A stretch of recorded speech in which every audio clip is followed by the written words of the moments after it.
Thank you for choosing this podcast. This is a working class production.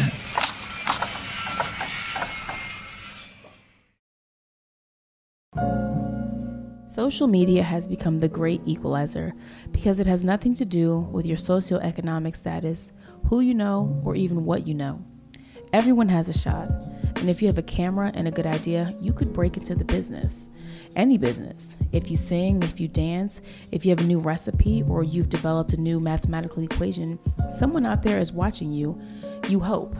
So how do you get people to watch and follow and subscribe and all those other buzzwords we use nowadays? My next guest is figuring it out. Travis Case is a local MC, and while he enjoys making music, he's become quite the YouTuber. He has an online book and movie review that's very successful, and I'm interested to know how the hell he's doing it. Here's what he told me. You are an artist and a social media guru? I don't know how to put it. Tell me who you are. Tell me about your background. Well, I started off as an MC with in a duo called the Terrapins with my brother, who also co-owns Mason-Dixon Entertainment with me. That's kind of where my roots are. But what I do now is booking film reviews. I do a little bit of editing, a little bit of shooting, and all of that is kind of rooted in my love for film and literature and talking. Much more sometimes than I should. Okay, so let's start from you were an MC originally? Yes. How did you get into that? Literally, in high school, me and my friends were like kind of freestyling. I don't know if I would say I was freestyling, but my friend, we all, especially when you're in a circle of guys, you're playing the dozens or cracking or packing or whatever you call it in your neighborhood, and people were like, Travis, like if you turn like your cracks or your packs, your jokes into raps, you would be a great rapper. And I was like, you know what, let me try it out. And so that was probably like 2006, and and from there I've just been writing any and everything. Okay. And you're a native of Baltimore? Yes, Northeast. So do you sound like a Baltimore rapper, or what is your sound? I think my sound is more self-deprecating, backpackish. Okay, explain that. Broke rapper. I mean, I try to talk about social issues and actually like what I'm facing. My latest album before I started like doing book and film reviews was called Far From Eden. And that album, Eden being like a place of, I guess, financial security, emotional stability. Something we all completion, exactly. Yeah. Basically saying I'm far from that. And that was kind of like sort of a journey, 10-track, 11-track album, which kind of dumped off into my first book review with The Alchemist. And how did you get started doing that? What made you say, let me get in front of a camera, start a YouTube page, and start posting? Oh, ironically, I hated being in front of the camera initially. I just wanted to be like the guy in the background, rapping. And most people that are like that are actually the ones that belong in front of the camera. They are. Maybe so. But The Alchemist, that book found me. I was actually watching a Will Smith interview, and he was talking about it. Might have been on Oprah. I'm not sure what show he was on. Basically just saying like, talking about the origin of alchemy being that it's talking about turning your talents into gold. Alchemy is the study of being able to turn any base element into gold. And I'm like, wow, like, so this is a metaphor for life. Right. So I got to read this book. And so this book found me, and it taught me so. This book found me as the cart goes by. This book found me, and it taught me so much. There's so many life lessons packed into this book. It's one of those timeless pieces of art that no matter what age you were to read it in, you're gonna find something new. And I actually, in that point in my life, I needed that book. Oh, okay. I needed it. And when I made that post, when I made that video post, I was like, man, this would be cool if I reach out to the author. And and Paulo Coelho, thankfully, and I appreciate him for this, he was like, man, this is great. and he put it on his YouTube page. And so it went from like 4 views to 100 to 400. So, you know. Let's talk about that. You have well over 1,800 subscribers on your YouTube page. Something like that. How did you do that? I try not to pay attention to it. It's up there. Yeah, it's trying to be as consistent as possible, even though it's hard at this point. I just try my best to be genuine, even when I'm wrong. A lot of the times I'm loud and wrong, but I'm loud and genuine. Okay. A lot of people jump onto a video and comment and say, "Man, you don't know what the hell you're talking about." You know, like, where'd you go to school? Like, you know, like. And you know what? That's always, I feel like, the thing that stops people from taking a chance, because they're so worried about that 1 or 2 people that is going to judge them and tell them that they're not doing it right or that they could do it better. Mm-hmm. But who cares? Yeah. Because you have plenty of people, celebrities, that are famous for not knowing anything or not doing anything, and you're doing it. Well, what I'm finding out is that as long as your points are interesting and you're passionate and charismatic, people will come to see you. Mm-hmm. And so, you know, whether you're a car accident waiting to happen and you're just passionate on the way to the accident, people will watch you. Yeah. Or listen or whatever. You know, as we know with President Trump, all you really got to do is be passionate. You don't really have to know anything. Right. But I try my best to know a little something. To be a little bit educated. A tiny bit. A little bit. So, do you have a strategy when you're posting online to get followers? What is it? Well, there's basic social media strategy. I think I know basic 101. You have the carbon cutout of, if you do a little bit of research, you'll know Saturday mornings, Sunday mornings before football, or, you know, of course, when you're not necessarily competing with a big television event, are great times to post. You know, like. And how did you find that out? Google. Okay. doing my Googles. But that's kind of the template. You know, when people are off from work, generally around 8 p.m., 9 p.m., great times to post. But also getting to the specifics, you want to intimately get to know your audience. Okay. So your audience, it may be best to post around midnight and get them, have that post sit overnight, and when they wake up, it's there. So do you know your audience? Are you learning your audience? It's an ever-changing body. Okay. It's an ever-changing body. I just find that consistency is key, and also learning how to pay for ads, and learning when to post those ads, and also learning hashtags and metadata, which is kind of, the metadata is like a whole frontier in and of itself. But just kind of, with the hashtags and metadata, trying to get it at the top of Google searches. What is metadata? Tell our listeners. Well, I'm not entirely sure, to be honest. But it's an intimate. It sounds like a big word that I don't understand. So it's kind of like word.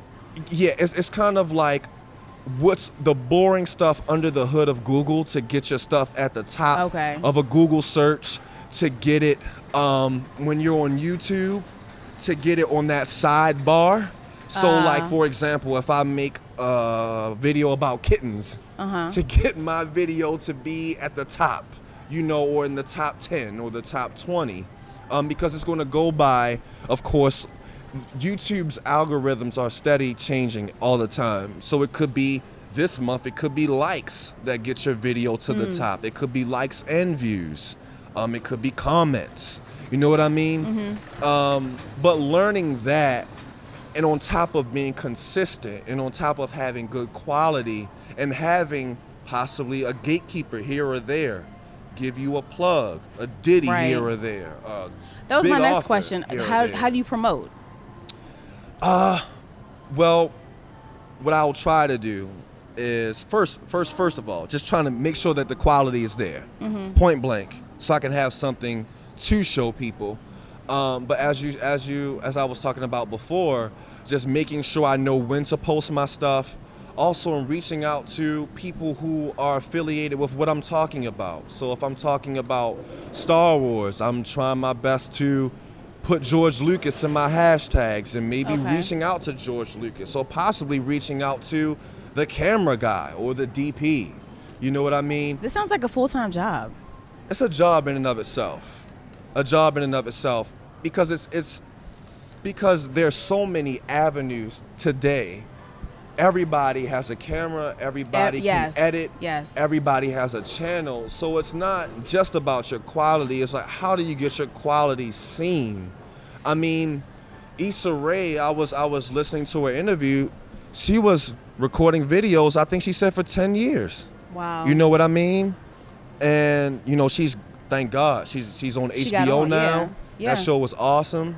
You know what I mean? But it takes time, and I think you can't get discouraged. Yeah, I mean that's so true, because I know some very talented people. Yes, sir, that Brother put in Al. the work. Brother Al. You know, but there are so many people out there that are talented and that are doing great work. But how do they get those views? How do they get sponsors? How do they, you know, get to the top of the list on Google or YouTube? It's just, it's like finding a needle in a haystack, trying to figure it out. Yeah, and I mean, like I said, consistency, and quality, and also like having your videos be relatable and finding your medium to be relatable. For some people, it's literally them holding their phone for 1 minute and they're in their car really loud talking about whatever that just happened. That's their place. For some people, it's a podcast and them being so tech savvy. You know, it's so many things. I think it's finding what you're good at, what people like from you, and finding that comfortable medium between those two. So speaking of consistency, have you had to discipline yourself to put, you know, be on a schedule and say, today I'm going to record, tomorrow I'm going to post? You know, does it work like that? Yes. I mean, you have to literally restrict yourself and be disciplined. I'm always listening to podcasts. Like, one of my favorite guys who I always watch is Pizza and Politics. Oh, say again? Pizza and Politics. Pizza and Politics. Great podcast. Awesome. And another one, or another personality I always watch on YouTube is The Needle Drop. Yes, I've heard of him. He's great. Like, he'll take an album and take 8 or 10 minutes and just literally rip it to shreds and dissect it. Not to go in a million different directions. I know I'm all over the place. No. I'm saying me, because every time you say something, it sparks a new idea. So most of your videos are what, 3 to 5 minutes? I try to. You said his are 10. Yes, and I think you have to get your audience comfortable. Once you get your audience to the point where they just want more and more, you can do 50 minutes, whatever. I try to keep them for attention spans under 6 minutes. That's what everyone says nowadays, that society, our attention span is so short. So if you do anything over 2-3 minutes, people are like, especially if they don't know you, if you're talking about something they don't care about, you lose them.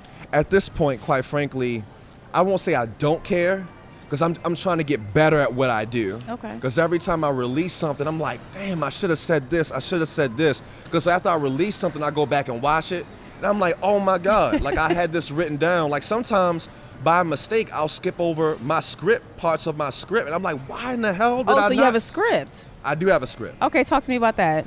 Okay, so like my scripts are basically how I would possibly write an article. Like I minored in journalism at Morgan. So I have my lead, you know, or my attention grabber, and I'll try my best to give them maybe how I feel about it within the first 5 or 10 seconds. I'm going back to that. Okay. But usually I would just go into what I like about it, what I feel passionate about, what I hate about it, and that's basically it. You know. So how much time do you spend on your reviews before you actually sit down and record them? It really depends. My book reviews, which I am doing in conjunction with Good News Baltimore, I'm trying to do like 6, and we're supposed to be releasing 1 a month. Okay. With the book reviews, I really try to sit with it, because with the book reviews themselves, I kind of get like my friends who are also gifted in acting and music to act out what I'm talking about. So it kind of goes into a shot list and scheduling and trying to build my directing chops and my pre-production chops, which need some work, you know. But I try. It's a point where I'm like, oh, that it's a gut feeling. Right. I'm like, okay, I'm good enough with this material to get on camera now. Okay. I mean, that's good to hear, because a lot of people just think you probably just sit down in front of the camera and just talk. Oh, but no. You have a whole process, and you're really planning it out for a good quality, a good product. Sure. And I mean, a lot of the stuff doesn't make it to the camera Right. because I don't want to be so detailed that I'm losing people, but I don't want to sound so ill-informed and just passionate that Right. people are like, what the hell are you Right. talking about? You know. So okay, that's your YouTube career. Yeah. Are you still as involved or as passionate about the music? Are you doing them in conjunction? To be honest, my music is weird. I Disclaimer. it's I will say no. My inspiration process is weird. Okay. In the sense of I write the most when I'm unhappiest. So Far From Eden literally came out of spiritual deprivation. Came out of a need or want to speak a lot of things, frustration that I had pent in, a lot of social issues that I had yet to talk about. So right now, I won't say I'm unhappy, but I am uncontent with where I am as far as a creative. But I don't know if I'm pissed off enough to write an album. That makes any sense. Okay. I mean, we all have our processes, our creative processes. Yeah.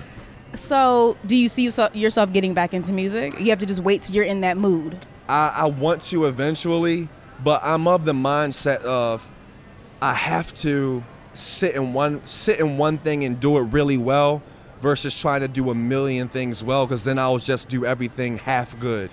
Okay. Versus half-assed. Yeah, half-assed. I always tell everyone, don't half-ass anything. Just be a whole ass. Just be an asshole. That's what I say. Yeah. So, who are some of your inspirations? And do you know how when you first hear a rapper, the first thing your mind wants to do is liken that rapper to another rapper? Oh, he sounds Sure. like Drake, or he sounds like J. Cole. Do you sound like anyone, or have you modeled yourself after anyone? I'm not really sure. I think that will be up for the listener, but like my musical inspirations, flat out, Jay-Z is my biggest inspiration, just because of his consistency and how, even though he's a boardroom making deals of Samsung and Tidal guy, he's still the guy and driving the all-white Lexus through Brooklyn in 1996 at heart. Mm-hmm. That's still the core of all of his music, which makes it so great. Mm-hmm. I love J. Cole. I love Kendrick. I love Outkast. I'm a big Outkast fan. I'm an old Lupe fan. I'm an old Kanye fan. Me too. Me too. I miss the old Lupe and the old Kanye. But yeah, those are like my top right off the bat inspirations. So here's the big question. Okay. Are you a fan of Fetty Wap? I'm a fan.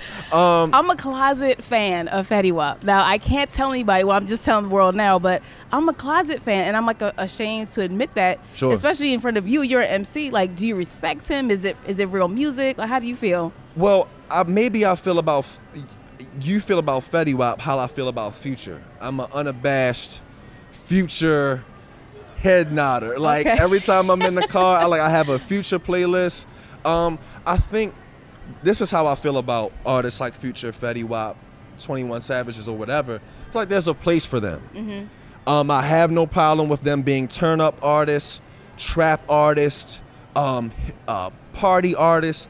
I just have an issue when people say they are top 5 dead or alive, or they are true. But that's more of an ego thing. That's like every Sure. man thinks that they can beat someone up, like they can beat anyone up that comes at them. So I feel like as a rapper, you kind of have to take that stance, like, of course I'm the best, top 5, you know. Sure. Biggie, Nas, me, you know. So, I mean, if they weren't like that, you know, would people respect them?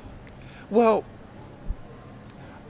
I think as long as you're confident in what you do, you don't have to necessarily feel like you're the best. Like, for example, I think Cat Williams said, somebody asked him, who's the best comedian out now? And he said, Dave Chappelle, flat out. Mm-hmm. And he was like, I always knew Dave Chappelle was better than me. I always knew Dave Chappelle had a better stage presence than me.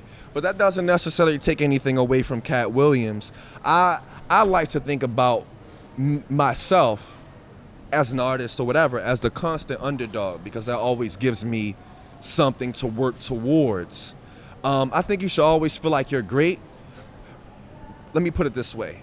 when your stans and hip hop quote unquote fans and rap fans say that, oh, Fetty Wap's better than J. Cole or Future's better than Kendrick, that's where I have the issue. Okay. Like comparing them and try to pick a side. Sure. Yep. Okay. I'm a closet Fetty Wap fan. So I nothing don't, wrong with that. Al is shaking his head. I don't tell a lot of people that. But anyway, so where do you see yourself? What are your aspirations? When my aspirations, I want to build a legacy.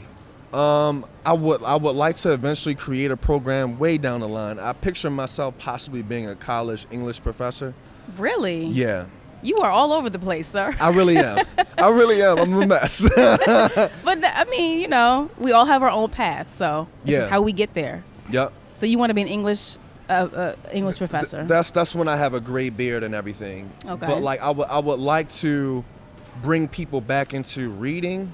I would like to bring people back into like in-depth analysis of film and literature.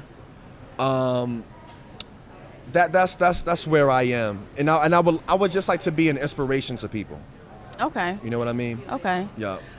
So your fan base now, do you know if you have more people that view your book reviews or your movie reviews, or is it kind of just spread out across the board? It's up and down. I mean, like I released my review on The Revenant, which was, Leonardo DiCaprio's movie, amazing film. And that was like 6,000 views. Wow. But then I will release a video about, I'm trying to think, my Star Wars review was only like 100 something. So it's kind of weird what people take to and what they appreciate and what they share. I don't know. It's still a thing that I'm learning. You're learning. And how long have you been doing it, the reviews? Since, I want to say September 2014. Okay, so you got a couple years. Mm-hmm. So it probably takes that long to build a fan base and have the consistency that you were talking about, but to get those viewers to subscribe. Sure. And I mean, it's different for everybody. Like I find that videos that help people take off more. Like I was just telling Al, like comparing this flat screen TV to this flat screen TV, or how do I hook up my Bluetooth headphones to my iPhone 7. That's because everyone needs those videos. And that's what you use your phone for. Sure. How do I do this? I don't know. Look it up on YouTube. Yeah, or this recipe. How do I cook tiramisu or whatever? Like people need those videos more than they need somebody's opinion about the Black Renaissance in television right now. You know what I mean? So you're doing those types of videos? Yes. I mean, before the Star Wars review. Oh no! I'm not doing any tech videos yet. Okay. But before the Star Wars review, I did a video about the Black Renaissance that we're experiencing in television and film and stuff. What was that about? So basically, it was about Atlanta, Insecure, and Black Sugar, and I took a character from each show, which I thought was like fairly unusual and nuanced, because I feel like these shows like Queen Sugar and Atlanta and Insecure, what they're doing is they're the next frontier for Black television, in the sense of they're normalizing Black weirdness and quirkiness and being nuanced. I'm not sure if you've seen the show Atlanta at all. I haven't. I've heard good things though. Atlanta, the characters have the right, these Black people have the right to be weird, and it's awesome and it's great, and it's like basically Donald Glover's version of a Seth Rogen film, where you're like, why in the hell did that just happen? Yeah. That's so funny, but why did it happen? Yeah. With Insecure, Issa Rae and her friend, they're a mess. Like, they are college-educated Black, beautiful women, but they're a mess. They're after college trying to make it to the next step of adulthood and be married and be happy and have the American dream mess. And it's beautiful, because usually when you see Black people on TV or film, either we're gangsters, we're either overcoming adversity or dealing with adversity. We're not allowed to be average. We're not allowed to be normal. We're either drug dealers, prostitutes, one extreme to the other, pimps, or the president. You know what I mean? Right, yes. And but these people on these shows, they're just regular normal. weirdos. They're regular weirdos, and they're intelligent and they're thoughtful. So that's basically in a nutshell what that video was about. I gotta check that one out. You need to. How do you cross promote through social media? So I see that you have a strong YouTube presence. Sure. What about Instagram, Facebook?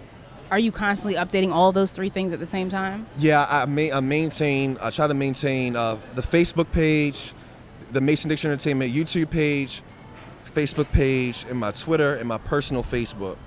Facebook, which is easier to maintain if you're doing videos out of the most, because people are already on Facebook constantly more than, I believe, than anything else.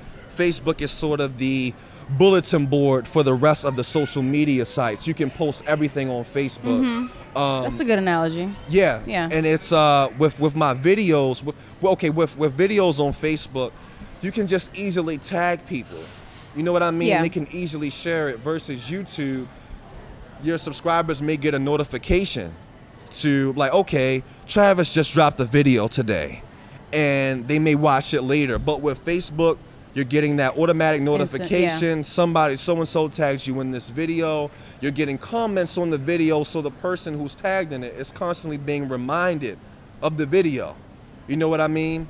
And so it's just kind of just learning wherever you're going to promote, learning that stage and learning the small idiosyncrasies of that stage and learning how to use it effectively, especially YouTube, as I'm going to say, because it's constantly changing. All the time. What do you think your strength is? People say, I won't say, people say that I'm charismatic on camera. I think that's my strength. I think if you can, what I've benefited from in my life, great teachers and great professors. My professors made me love history. My professors made me love English. Not even necessarily that I was interested in the story itself, but their passion and how they made me think about that topic differently. I want to make people think about the mundane differently. You know what I mean? Like, I think what people found so cool about my Alchemist review is that I compared an adventurer, I guess in almost medieval times, and him trying to wield magic in comparison to trying to wield alchemy to their everyday life. You know what I mean? Like the character in that book, he was a shepherd, which is an everyday Walmart job back then. But I was saying, like, if you have a gift, don't sleep on it. I know so many people, especially people of color, who abandon their gifts for the mundane, who abandon their gifts for the safe. And I'm not saying don't be rooted in reality, because you have to be to get to your dream. Right.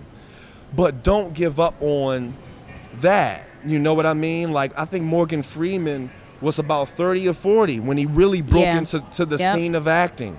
You know, like I said, Issa Rae was doing her videos for like a decade before they really got traction. You know, like, so I think the trouble that we have is comparing ourselves to others now, especially, and that's the double-edged sort of social media, of just seeing somebody maybe have what you already want and then feeling like you should already be there instead of enjoying your own personal journey and then getting there when you do.